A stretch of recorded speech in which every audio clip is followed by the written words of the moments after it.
Hey, Bree. Thank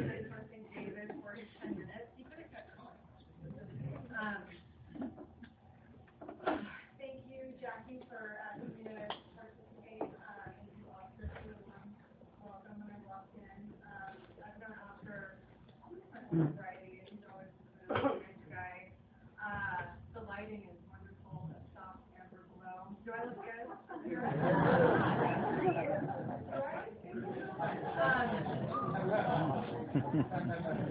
I think I did 10 minutes here about 3 years ago.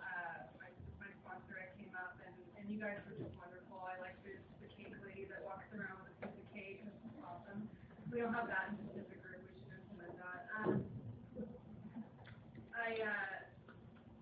I stayed with my parents last night, and my mom told me about this box that I dropped off when I was still drinking at the house, and I was looking through it this morning, and I came across all these notes that I used to take when I was out there, and I'm a journaler, and I journal like 2 sentences, and then that's it. And then, but I used to write these lists, and I used to write lists about, like finances and things, people that I owed money to or whatever.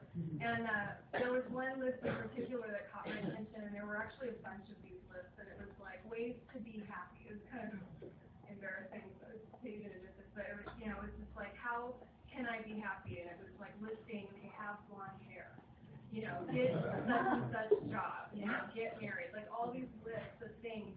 And it's so funny, it's like how different I was, how different I was when I walked in here, and how I really thought it was an outside job. If I just got the right job, I'd be okay. If I just had the right boyfriend, I'd be okay. And as long as I look really good on the outside, you won't know how painful it is to be inside my head, And my heart broke for me, and this morning, and I'm just so different. I'm so different than the person that walked in here. Me? Anyway, my sobriety date is July 13th of 2006. I was sponsoring in Kimberly K, and my home group is the Pacific Group.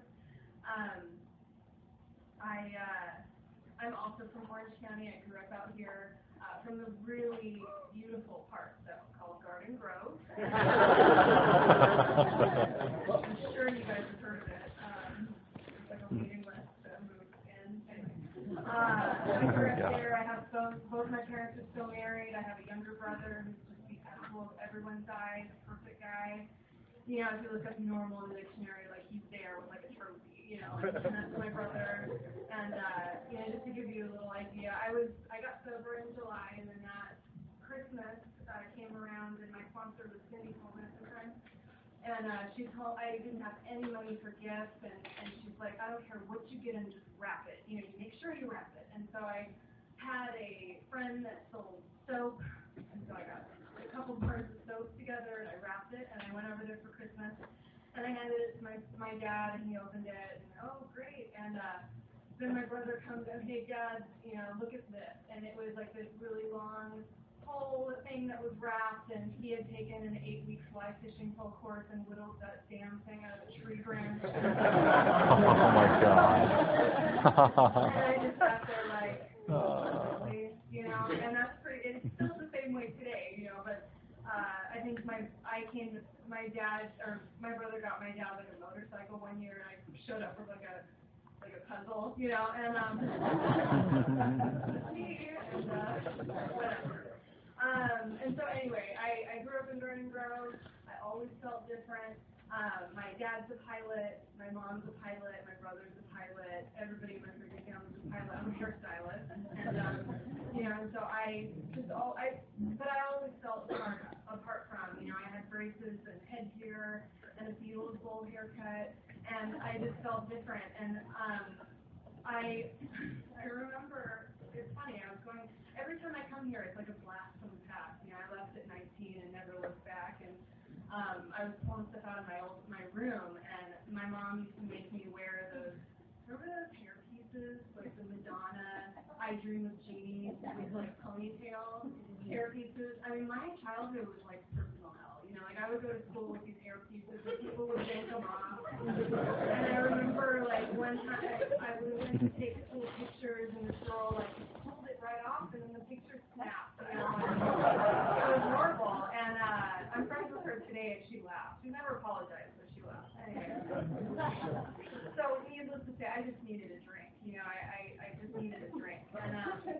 know, my dad's really cool. I'm really close with my dad. My mom is a little eccentric.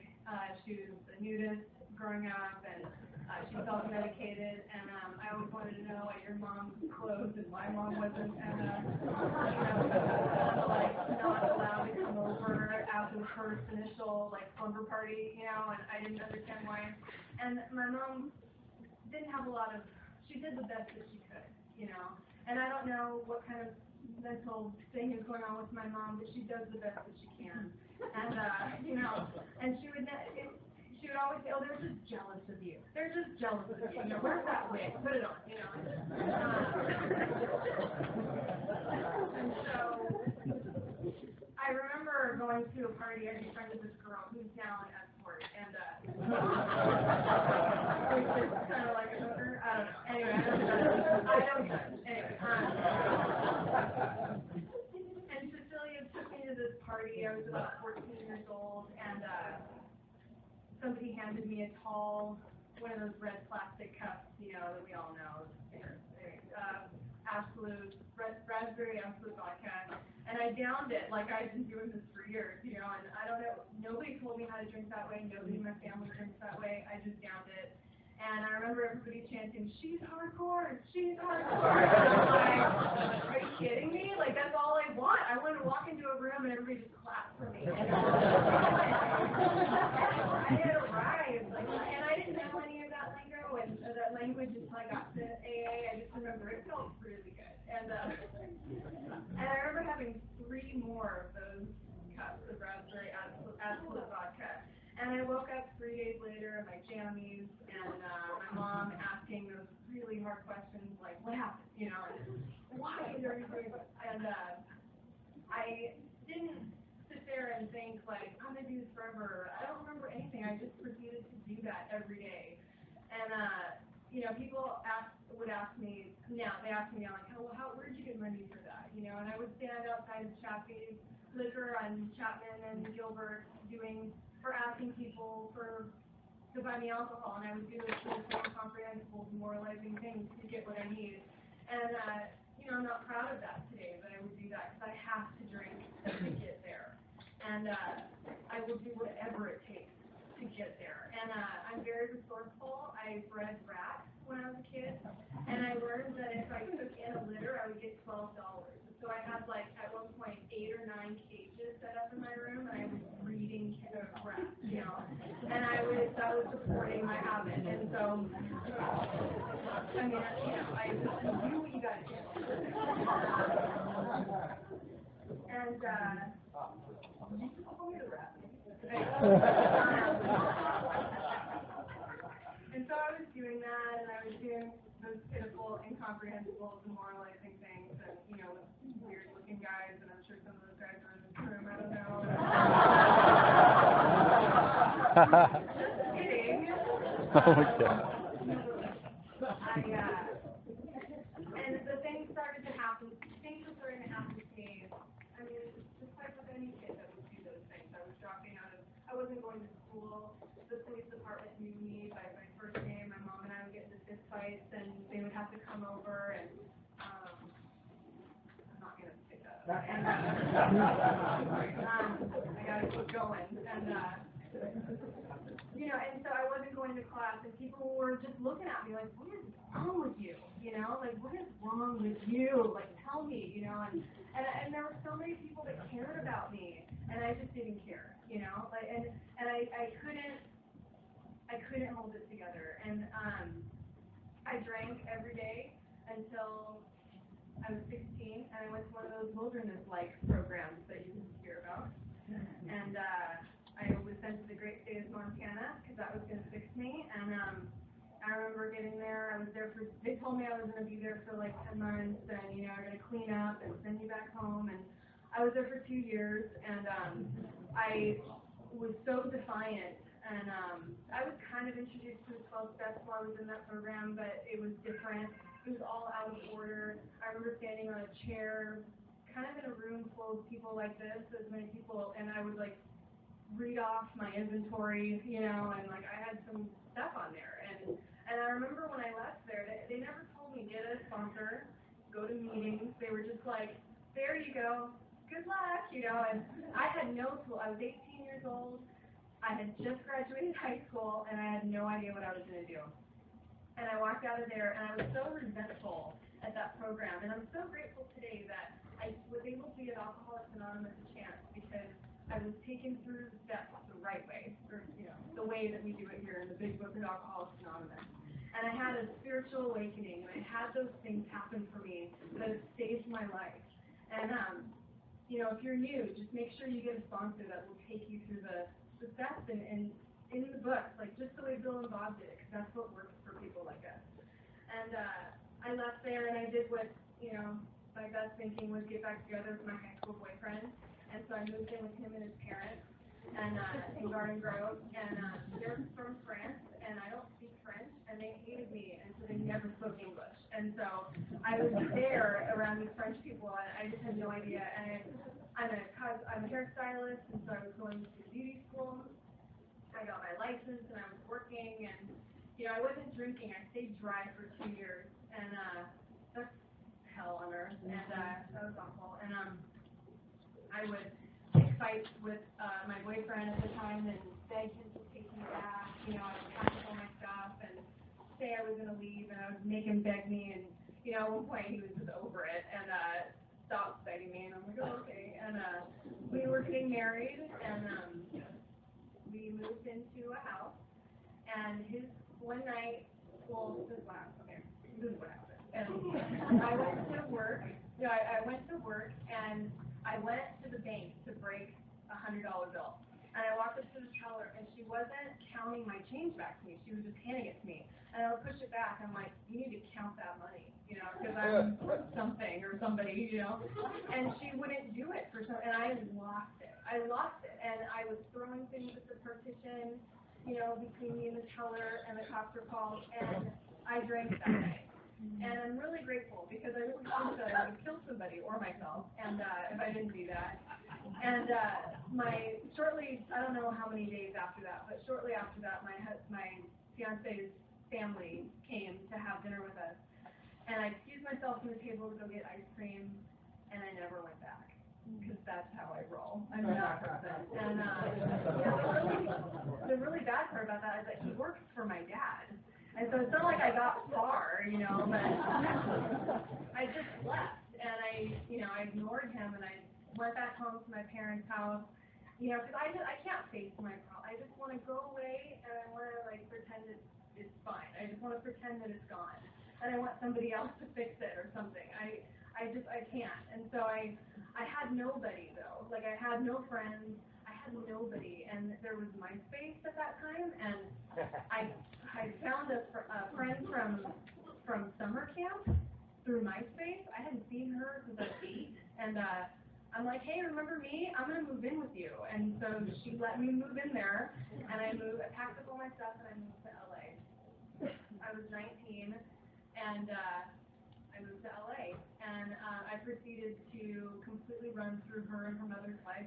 I lived with her and her mom for a couple of months, and I got a job on set as a hairstylist, and I thought that was really cool. I would tell everybody, oh, I work on set, and I would work on set. But it was like a porn set.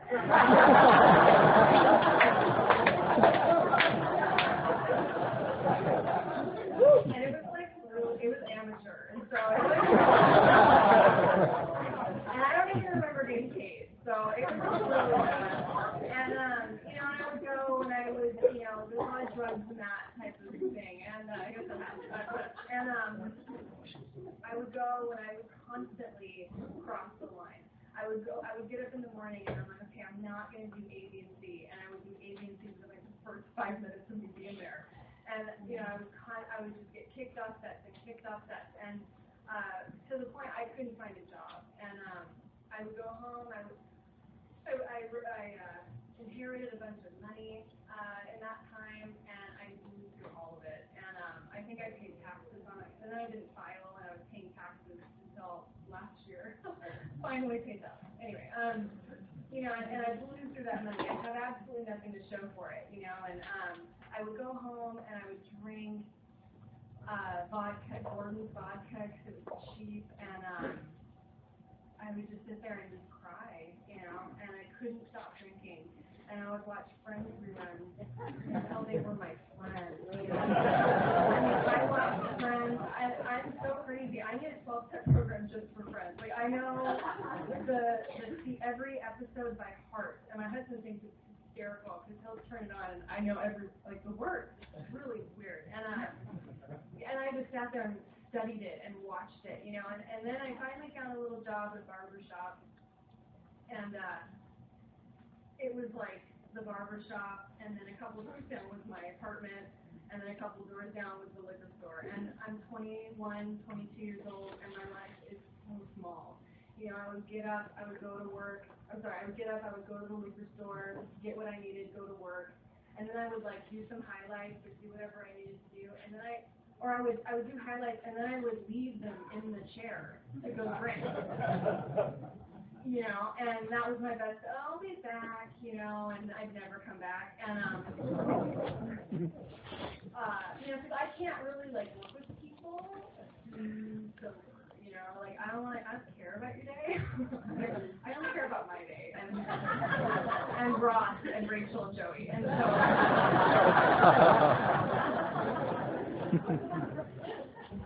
When I think about, and it's funny, but it's so sad. Can you imagine somebody coming up Chandler, whatever, and Rachel's pregnant, and and I would talk to people like that, and people all the time, are you okay?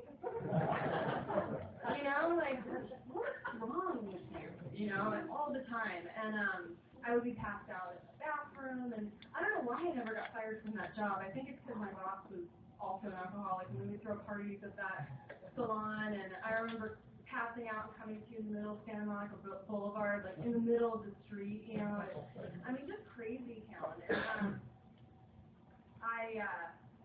there was a girl that got hired there as a receptionist, and nobody was calling me, nobody wanted to be my friend, and she started calling me, and she started asking me to go get coffee with her. And I was so desperate for any type of attention, just anybody.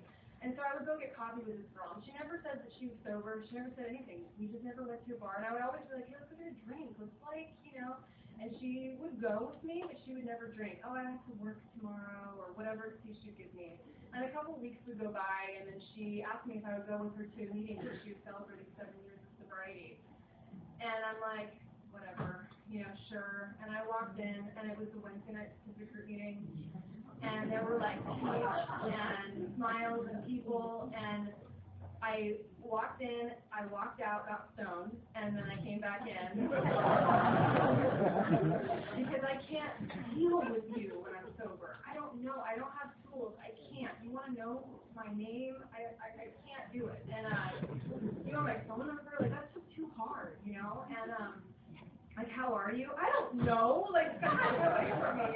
And I went through that meeting, and I remember who the speaker was, because she's friends with him. I'm friends with her today. It was Linda P., and she had a really hardcore, crazy story. And I remember sitting there thinking, oh, I'm so glad she has a place to go. For her, and And I walked out of there, and the next day was my sobriety date, and I'm so grateful. And I always forget to tell the story. I had quit drinking 2 weeks prior to that day, but I kept smoking weed. But I remember watching The Secret. I'm sure you guys watched The Secret. And you manifest it, it'll come real, put it on a board, whatever.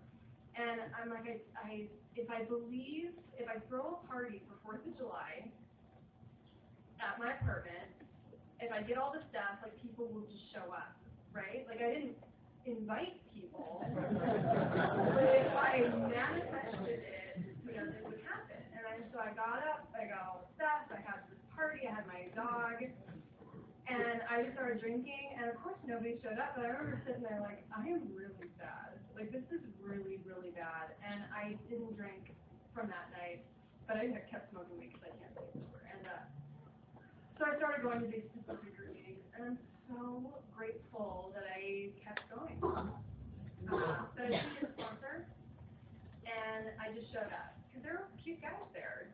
course they're gonna. I mean, come on, you know.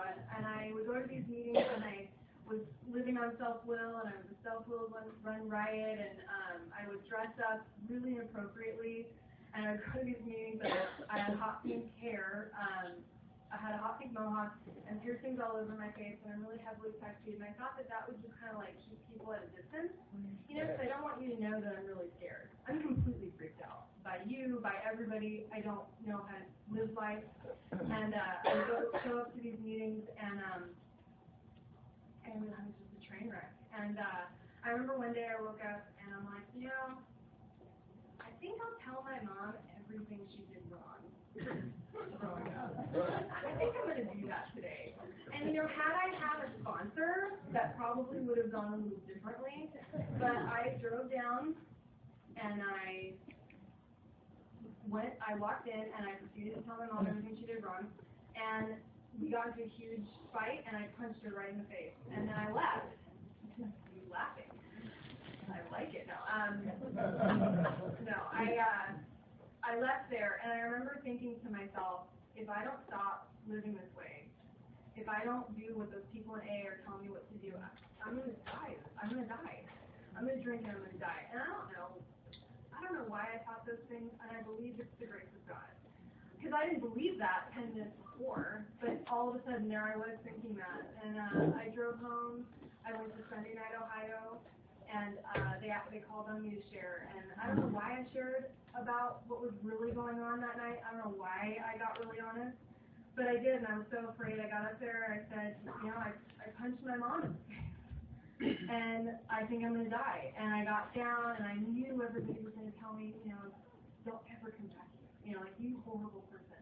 But people were like, yes! You know, I'm the same thing. Keep coming back, you know. And I got a sponsor that night, and I'm so grateful. You know, I'm so grateful for the old timers in civic groups. I go to all PG meetings, and I'm so grateful for the old timers in that group because they told me to shut up, and they told me to get commitment, and they told me that nobody cared about what I thought or how I felt. And that's for her. You know, I remember when I went to Wednesday night one night, and I was wearing these like hot shorts, like these sparkly shorts, spandex, and I thought I was looking cute, you know, but that's completely inappropriate to wear on Wednesday night. And I was prancing around the meeting. I think I had like 7 or 8 years of sobriety, and Cindy was my sponsor still, and her, Clancy, Johnny H, Frank J, like all the guys were standing there, and she's like, hey, Brie, come here.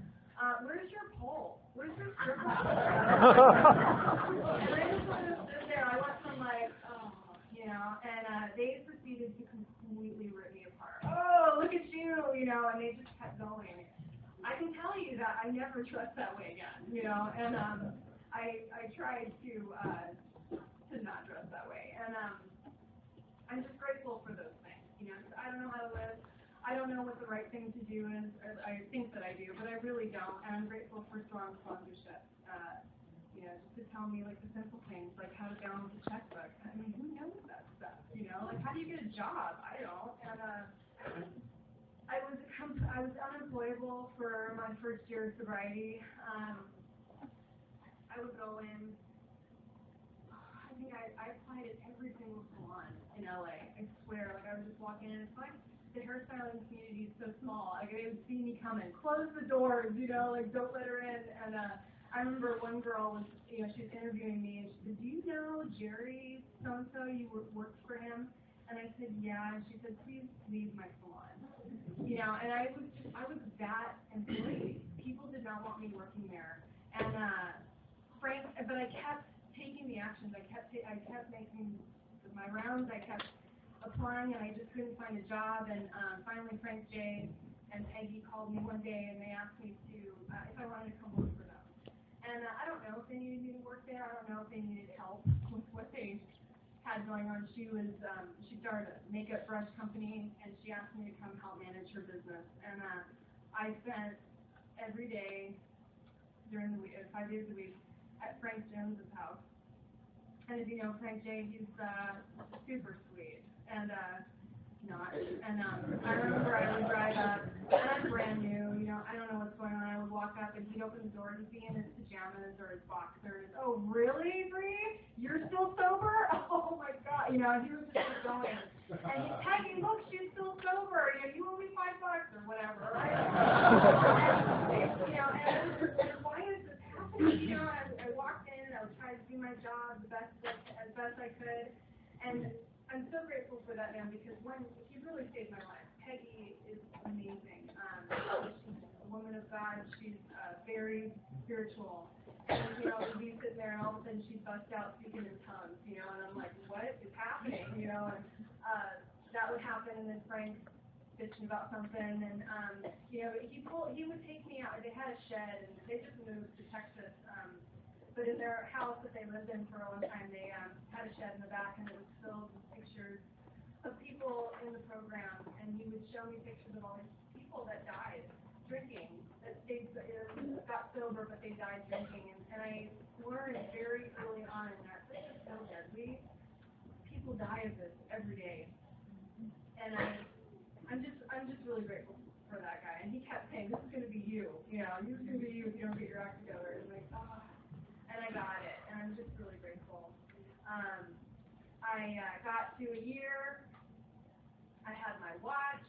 If you don't know what that is, we all go to Norm's, and we sing Happy Birthday at midnight. We do a countdown, and we sing Happy Birthday at midnight. And I had my watch, and I thought that, well, I got my stuff. Like, I don't need to do this anymore. You know, and I kept going to meetings, but I just slowly started pulling back, like what David was saying. I just slowly didn't do that commitment, or I would stop doing this meeting, and you know, and I found myself so separated from AA and not being current with a sponsor. And I didn't drink, but I got really friendly with the fellows in Alcoholics Anonymous. And you know, and so I would just, and then all of a sudden I was pregnant, and I didn't know who the father was, and I was that girl, you know, and in sobriety, and I was so ashamed. I was so ashamed of that, and I couldn't share about it, I couldn't talk about it, and I ended up terminating that pregnancy, and I thought I was just going to die, you know, I just thought I was going to die. And I finally told my sponsor about what was happening. My best friend in the world is over in this program, he helped me walk through that, wonderful man, and he helped me go through that, and I was able to stay sober, and I got my commitments back. I started working, and I started going to all my meetings, and you know, really staying in the middle of Alcoholics Anonymous, because that's where I needed to be, not, you know, late and not leaving early, you know, not going to doing all the things that we do around here. You know, I need to stay in the middle, and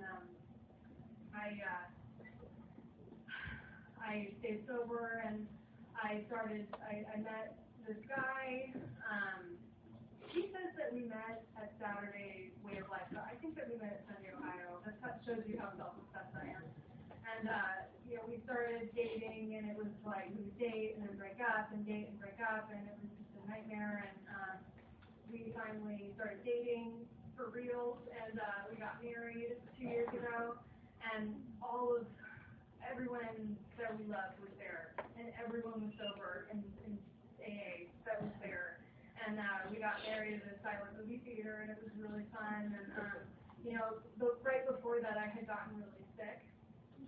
I was diagnosed with a stomach condition, and they had to give me a feeding tube. And so I was in the hospital for like ever. I was in the hospital for 2 or 3 months, and I dropped down to 85 pounds. And I remember, you know, I had a feeding tube. They told me I'd never be able to have children, and I'd never be able to eat again.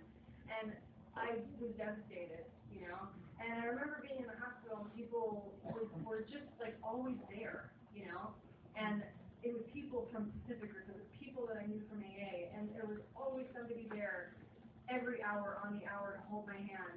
I don't deserve that, you know. That's all Alcoholics Anonymous. And I'm so grateful, and I didn't have to walk that alone. And I left there, and we got married, and I had this feeding tube, and you know, I would go to meetings with my tube stuff, and I just felt really gross. And Frank J. also has a lot of health problems, and you know, he has a different kind of tube, which we would always make jokes that we were going to connect our tubes together. It's so gross because of the catheter, and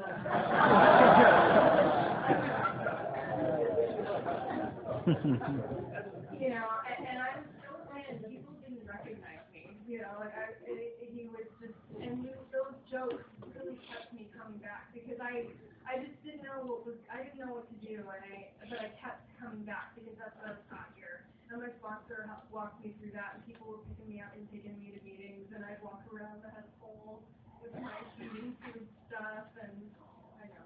And when they finally were able to give me some sort of medication that helped that, and then all of a sudden my feeding tube was able to come out, and then a month later I got pregnant. And I'm so grateful. I'm not going to cry. I'm so grateful because my daughter is named Alabama, and I just love her so much. True romance in the house.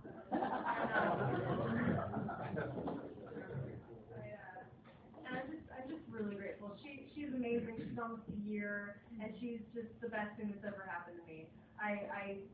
If you're a parent, you know what I'm talking about. I never knew that type of love existed, especially for somebody like me. I didn't realize that I didn't know this type of life that I have was possible for somebody like me. You know, I should be dead somewhere, or, you know, somewhere else. And, you know, and I have her, and I'm married, and it's really cool. I started a business a couple months ago, and I stopped doing hair when I got, well, hold on, I did that. We got pregnant, and then we had to leave. And somebody mentioned Roseville, which is hysterical to me. That's where we moved. And I didn't even know what that was. We lived next to a creek somewhere, and it was so far removed from everything that I know. It's like 8 hours away from here, 7, 8 hours. And I didn't want to move there. It was my husband's fault. His job moved us there. And I was so angry at him. I was so angry, and I'm pregnant. And I had to leave my family and my friends and Pacific Group, every single person that has helped me save my life. And we packed up and lived there. And, you know, A is different from where you're used to. And that was really hard. But, you know, I plugged in. I was taught well. I went to meetings, and I stuck my hand out despite how I feel. And I made some friends, and, you know, I started sponsoring women. And, you know, I made the best out of it. And that was hard. And then I had my baby there. There was like it was just my husband, you know. But the good thing about that is that we really grew strong as a team, you know. My husband and I really grew together and got through that. And then we had her, and I got really into baby wearing. And I didn't even know what the hell that was before I got pregnant. And I got into that, and now I'm a baby wearing instructor, and I do all these play dates with women, and I teach them about baby wearing. And you know, it's the coolest thing, because it's just all a bunch of women that have no idea what we're doing, and we just help each other, and it's really cool. And I was doing that, and then I kind of got to the point where I'm like, okay, maybe I can live here. Maybe this is just where I need to be. And then the next day, they transferred my husband back down to LA. And that, of course, I forgot all about that. And my revelation. And we moved back down here about 4 months ago. And I'm just so grateful. We live in Culver City. And we're back in PG. And, you know, I'm overpaid. I'm just so grateful. I'm so grateful. I had no idea. I had no idea that I could, you know, be a mom and do the stuff. And you know, the only reason why I can is because of the people in this room, because of Old-Timers in AA. My sponsor was really amazing. You know, I don't know. My best thinking, you know, is to pick a fight with my husband. Like, we had this argument. My daughter has hand, foot, and mouth, which looks like the flesh-eating virus for kids. And it's not. It's like cold, but it's not. And you know, so she's not sleeping well, and we were up all night, and my best thinking is like, you know what, we need, like, I hate you. And my husband has a couple more years than me, so he's a little bit more, like, he's a little less crazy, but still crazy. And even, you know, and so his thing he likes to do is he likes to play along, and then tell me that I'm not the need to call my sponsor. He was like, yeah, sure, you know, why don't you get out? Like, why don't you just leave? But it turned out well. And I called my sponsor, and I don't even remember why we were I started a business a couple months ago. I started crafting business, and like, okay, you know, like I didn't even know how to sew when I started sewing a year ago. YouTube in-house, and you know, I started this crafting business and I make baby stuff, and it's doing really well, and I have, you can answer it. And I work from home and I take care of my child, and you know, I make baby shoes and I really can't even make them fast enough, and you know, I had no idea. I thought I was going to sell like one shoe a month, and now it's like a full thing, and I run it, and I'm in charge of it, and I have people that I call in AA that help me with that, and you know, I just, my life is so much different than it was when I walked in here, and I can't do any of it for myself. You know, I sponsor girls that think that they can, you know, and it's fun to talk to them because I get it. You know, I have thinking that way sometimes, and you know, some days I wake up and I'm just like, I don't need to do this, you know, I think I'm fine. And, you know, then I call my sponsor and then I get reminded why I can't. And, you know, there have been deaths in my life as well. I lost a friend I want to say like 2 weeks ago, and, you know, he just didn't, he was so defiant. Like, he would keep coming, and we all thought that he was like a cockroach. Like, I had no idea why he was still alive. It was just insane. And, you know, finally he passed away. Finally, that's horrible, I'm sorry. But he passed away, and, you know, it was kind of like, really, like, okay, that's what happens to us, you know? Like, I don't know, it's just what happens, and it was sad. And we're doing a funeral or a memorial for him, and I just can't believe it, because we got sober together. And he went one way, and I went another. And, you know, if I ever think that I don't need this, you know, I think of Brent. And, you know, and the other day, it's like I woke up and there were a million cop cars on my street, and they came looking for my neighbor upstairs, and they were holding their children across the street, and while they searched the house, and I just sort of stood there like, wow, you know, thank God they're not looking for me, but you know, that could be me, you know, like that could be me, and that could be my kid being held across the street without Alcoholics Anonymous, you know. I'm so grateful, Jackie. Thank you for asking me to come out and speak. And, you know, if you're new, you don't care about anything that I just said. I'm sure you can punch the guy in front of you. You know, like, I get it. It doesn't matter, you know. Like, my intentions were not pure. Like, that's why I wanted to come here. I wanted to come here because I wanted to meet some hot guys. Like, whatever, you know. But you know what? It doesn't matter. You're here, and just keep coming back. So thank you.